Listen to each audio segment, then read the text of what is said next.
Hello friends, आज इस video में मैं आपको बताऊंगा कि कैसे आप कम समय में सरकारी नौकरी यानी कि गवर्नमेंट जॉब का एग्ज़ाम क्रैक कर सकते हैं और कंपटीशन को बीट कर सकते हैं और गवर्नमेंट जॉब यानी कि सरकारी नौकरी पा सकते हैं। तो मैं आज आपको बताऊंगा कि आपको कोचिंग करनी चाहिए या नहीं करनी चाहिए और कैसे तैयारी करें जिससे कि आप कम से कम समय में इस नेक टू नेक कंपटीशन जो आजकल चल रहा है इसको क्लियर कर सकें, इसको बीट कर सकें और आप सरकारी नौकरी पा सकें।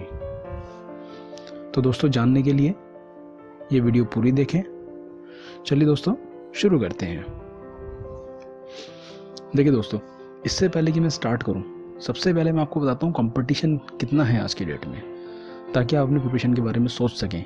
ठीक है, देखिए, अगर आप कंपटीशन को देखें तो होता क्या है कि लगभग अगर 4000 से 5000 वैकेंसी हैं तो उस पर कम से कम 20 लाख से 25 लाख लोग एग्ज़ाम देने के लिए बैठते हैं। अब उसमें हर तरह के लोग होते हैं।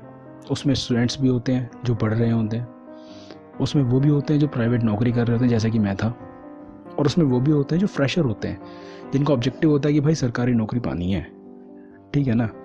तो अगर हम देखें, एक सीट पे 500 से 600 स्टूडेंट होते हैं, एस्पिरेंट्स होते हैं, कैंडिडेट होते हैं। तो आप सोचो कि आपको प्रिपरेशन किस लेवल की करनी होगी कि आप 500-600 लोगों को बीट करके एक अकेले वो बनोगे।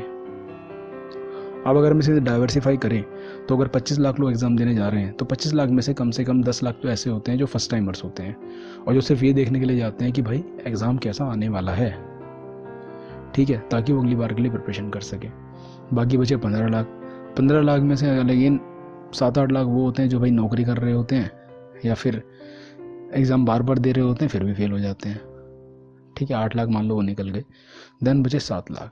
अब असली आपको जो कंपटीशन है वो उन 7 लाख लोगों से है दोस्तों। उन 7 लाख में से आपको ये 4000 या 5000 जो वैकेंसी आती है इसमें एक सीट चाहिए। लेकिन सोचने वाली बात है, हमें तो सिर्फ एक ही सीट चाहिए। ठीक है, तो चलिए मैं आपको बताता हूँ। ठीक है दोस्तों, अब जैसा कि मैंने आपको बताया कि इसमें 3 कैटेगरी के लोग होते हैं। स्टूडेंट्स जो वर्किंग कर रहे होते हैं, जॉब कर रहे होते हैं, या फिर जो फ्रेशर होते हैं। ठीक है ना दोस्तों। तो दोस्तों, अब आपको ध्यान किस चीज़ पे देना है इसमें? 3 चीज़ हमारे पास हैं: basics, practice, speed test, analysis and study. इन चीज़ों को आपको कंबाइन करके चलना है और आपको देखना क्या है, आपको एक स्वॉट एनालिसिस करनी है अपनी। पहले स्वॉट एनालिसिस है क्या? SWOT, strength, weakness, opportunity and threat.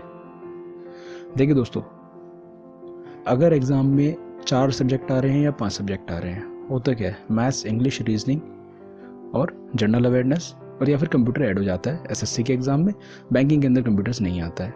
ठीक है, हालांकि प्री और मेंस हो गया है, पहले मेरे टाइम पे प्री मेंस नहीं था। तो अब इन 4 या 5 सब्जेक्ट में से आपको देखना है कि मेरा स्ट्रॉन्ग पॉइंट क्या है सबसे पहले। ठीक है, अब आपका जो स्ट्रॉन्ग पॉइंट है आपको उसकी प्रैक्टिस करते रहना है कंटिन्यूसली। ठीक है ना।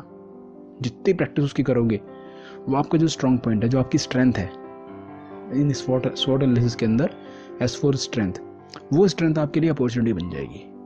ठीक है, ऑफर अपॉर्चुनिटी। अब आपको देखना है कि आपका वीक पॉइंट क्या है। स्वॉट एनालिसिस में जो W है यानी कि वीकनेस, वो आपका जो वीक पॉइंट है वो आपके लिए थ्रेट नहीं बनना चाहिए।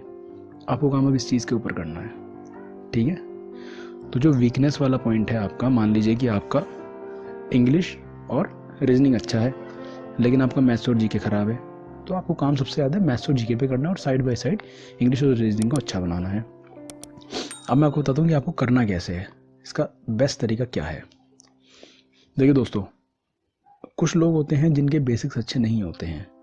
बेसिक मीन्स जनरल अवेयरनेस में भी उनको नॉलेज नहीं है, इंग्लिश के बेसिक भी इतने अच्छे नहीं होते, मैथ्स के नहीं है, मान लीजिए बेसिक है ही नहीं उनके अच्छे, तो आपको भैया 100% कोचिंग की ज़रूरत पड़ेगी ही पड़ेगी, चाहे कुछ भी हो जाए। आप कोचिंग का एक जो 3 या 6 महीने का कोर्स होता है वो पूरा कीजिए और करने के बाद में दोबारा कोचिंग जाने की ज़रूरत नहीं है। लेकिन वो 3 या 6 महीने ऐसे दीजिए उसको कि भाई आपको सिर्फ यही करना है कंसंट्रेशन के साथ में। ठीक है, तो ये 3-6 महीने देने के बाद में सबसे पहले आपको अपने बेसिक अच्छे करने हैं। डेली आपको जो पढ़ाया जा रहा है कोचिंग में, घर पे आइए और डेली उसके प्रैक्टिस कीजिए। अगर मैथ्स की बात करें, मैथ्स में आपको मान लीजिए कंपाउंड इंटरेस्ट पढ़ाया गया है, तो आपको घर पे आने के बाद में कंपाउंड इंटरेस्ट के कम से कम 50 क्वेश्चन एक दिन में सॉल्व करने हैं। ये टारगेट आपको रखना चाहिए। इससे क्या होगा दोस्तों कि आपकी जब प्रैक्टिस करेंगे तो प्रैक्टिस करने के बाद में आपके स्पीड भी अच्छी बनेगी और साथ में आपके पास जो है एक्यूरेसी आएगी। ठीक है, एग्जाम क्लियर करने के लिए स्पीड विद एक्यूरेसी बहुत ज़्यादा ज़रूरी है आपके लिए। ठीक है ना। अब आपको क्या करना है, आपको अपना टारगेट सेट करना है। हर ऑल्टरनेट डे पे आपने एक टेस्ट देना है दोस्तों। आज जैसे आज मैं वीडियो बना रहा हूँ, आज है सैटरडे, मान लीजिए कि मैंने आज इस सैटरडे में एक स्पीड टेस्ट दिया, आज के आज ही उसका रिजल्ट आ जाना है। ठीक है, पता लग जाता है।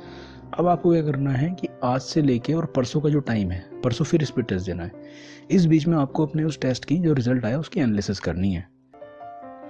तो आपको नोट करना है सब्जेक्ट वाइज, भाई मैथ्स के अंदर मेरे ये क्वेश्चन है जो मैंने गलत किए हैं, जो या फिर ये क्वेश्चन है जो मेरे को नहीं आते हैं, वो और उनके सोल्यूशन देखने, उनकी प्रैक्टिस अच्छे से करनी है। ठीक है। देन आपको रीजनिंग ऐसे ही देखना है, भाई रीजनिंग का ये है, इस टेस्ट के अंदर मैंने ये क्वेश्चन गलत किए या ये क्वेश्चन मेरे को नहीं आते थे, उसकी प्रैक्टिस करनी है। जो आपको आता है वो तो आप प्रैक्टिस आपकी स्पीड टेस्ट में चलती रहेगी, लेकिन आपको एडिशनल क्या करना है कंपटीशन ब्रेक करने के लिए, जिस चीज़ में आप गलती कर रहे हैं आपको वो चीज़ बढ़िया बनानी है, अपनी मजबूत करना है वो पॉइंट। ठीक है ना। यानी कि जो आपकी वीकनेस है उसको थ्रेट नहीं बनने देना है, उसको भी एक अपॉर्चुनिटी बनाना है आपको, समझे। जिस दिन आप ये प्रोसेस अपना लेंगे, मैं 100 नहीं, मैं 500% श्योरिटी से बोलता हूँ कि आपको गवर्नमेंट जॉब मिलेगी ही मिलेगी। वीडियो अच्छी लगी तो लाइक कीजिए और अपने फ्रेंड से शेयर कीजिए।